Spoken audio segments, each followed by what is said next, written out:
कुछ आया है हमारे सौर मंडल में, एक ऐसी जगह से जो हमारे सूरज की भी नहीं। यह कोई साधारण उल्का नहीं था, ना ही कोई धूमकेतु जैसा हमने पहले देखा हो। यह कुछ और था, एक अनजान मेहमान जो अरबों सालों की यात्रा तय करके यहां पहुंचा था। पहली झलक 1 जुलाई 2025 की रात। चिली के पहाड़ों पर स्थित एटलस टेलीस्कोप ने आसमान में कुछ अजीब देखा। एक छोटा, तेज लेकिन बेहद अनोखा धूमकेतु जैसा बिंदु। वैज्ञानिकों ने सोचा शायद कोई नया धूमकेतु होगा, लेकिन जब उसकी कक्षा ट्रैजेक्टरी को देखा गया तो सब सन्न रह गए।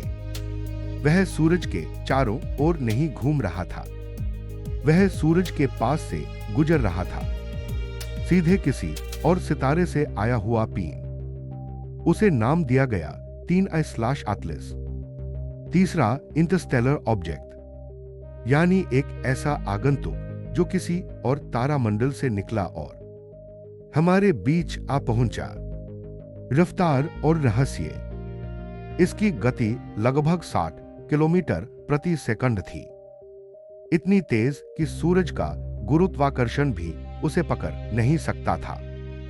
यह किसी उल्कापिंड की नहीं, बल्कि एक अंतरतारकीय यात्री की चाल थी। यह आया था धनु तारामंडल साजिटेरियस की दिशा से, वही दिशा जहां हमारी आकाशगंगा का केंद्र है। क्या यह किसी पुरानी सभ्यता से निकला अवशेष था, या बस एक भटका हुआ बर्फीला पत्थर? कोई नहीं जानता था। टेलीस्कोप की आंखों से जब हबल टेलीस्कोप ने उसे देखा तो चारों तरफ एक धूल भरा चमकता कोकून दिखाई दिया, मानो किसी ने उसे जानबूझकर ढक रखा हो। स्पेक्ट्रोमीटर से जब उसकी गैसों का विश्लेषण किया गया तो हैरान कर देने वाली बात सामने आई। इसमें कार्बन डाइऑक्साइड पानी से 8 गुना ज्यादा थी। इतना असामान्य अनुपात पहले कभी किसी धूमकेतु में नहीं देखा गया।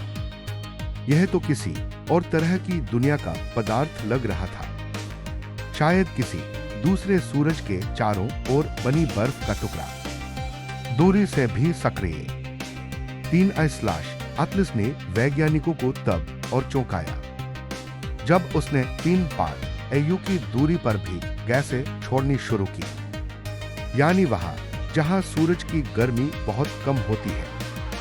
सामान्य धूमकेतु इतनी दूर निष्क्रिय रहते हैं, पर यह पहले ही चमकने लगा था। इससे संकेत मिला कि इसमें कुछ बहुत वाष्पशील वोलेटाइल पदार्थ है जो बहुत कम तापमान पर भी वाष्प बन सकते हैं। यह शायद किसी ट्रोजन ग्रह प्रणाली से आया होगा, जहां तापमान 0 से भी सैकड़ों डिग्री नीचे होता है। वैज्ञानिकों की हलचल।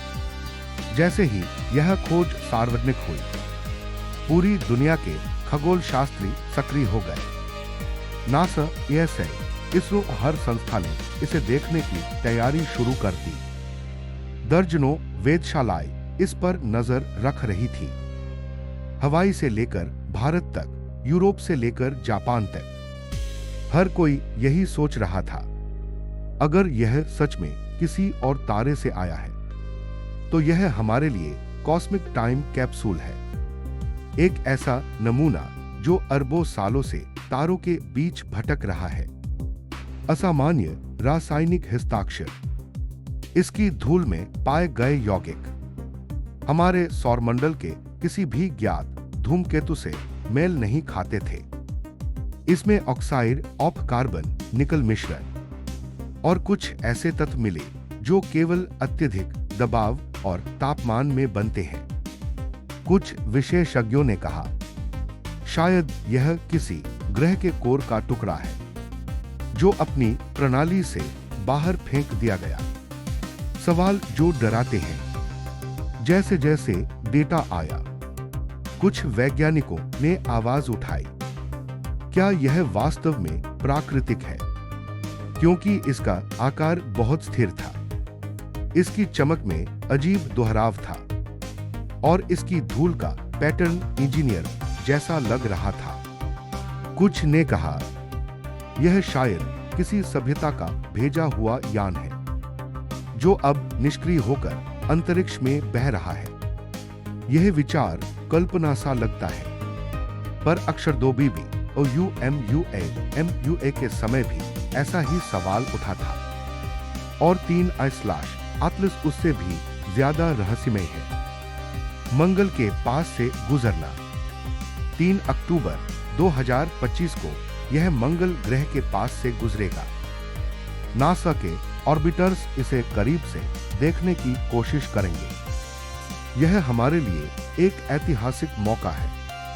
पहली बार हम इतने करीब से किसी दूसरे तारामंडल की वस्तु को देख पाएंगे। मानवता के लिए संदेश। यह सिर्फ विज्ञान की खोज नहीं है, यह एक दर्पण है जो हमें दिखाता है कि हम ब्रह्मांड में कितने छोटे हैं। अरबों सालों से यह वस्तु सितारों के बीच भटक रही थी और अब एक पल के लिए हमारे पास आई है। यह हमें याद दिलाती है, हम भी ऐसे ही यात्री हैं, बस समय और दिशा अलग है। अगर हम इसे पकड़ पाते, कई वैज्ञानिक सपने देख रहे हैं। क्या हो अगर हम इसका पीछा करें? क्या हम कोई मिशन भेज सकते हैं जो इसे पकड़ ले? गणनाएं बताती हैं कि इसकी रफ्तार इतनी तेज है कि कोई मौजूदा रॉकेट उसे पकड़ नहीं सकता। पर भविष्य में शायद किसी दिन हम ऐसी तकनीक बना सके जो तारों के बीच सफर कर सके और ऐसे मेहमानों का स्वागत कर सके। जीवन की संभावना।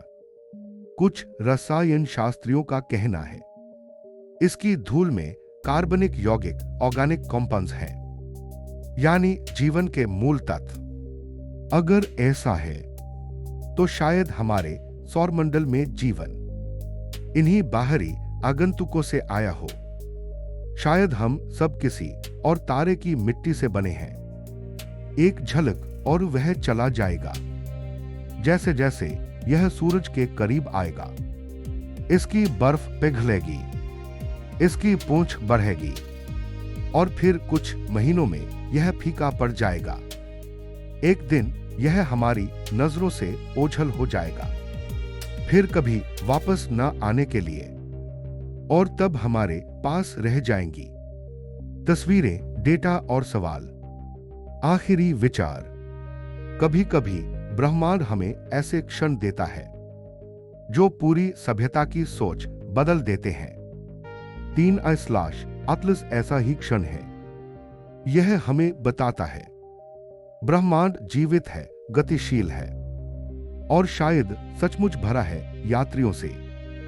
हमने बस शुरुआत की है, देखने की, समझने की और पूछने की कि क्या हम अकेले हैं, और अगर नहीं तो शायद कहीं कोई और सभ्यता हमारी ही तरह आसमान की ओर देख रही होगी और कह रही होगी, कुछ आया है हमारे सौर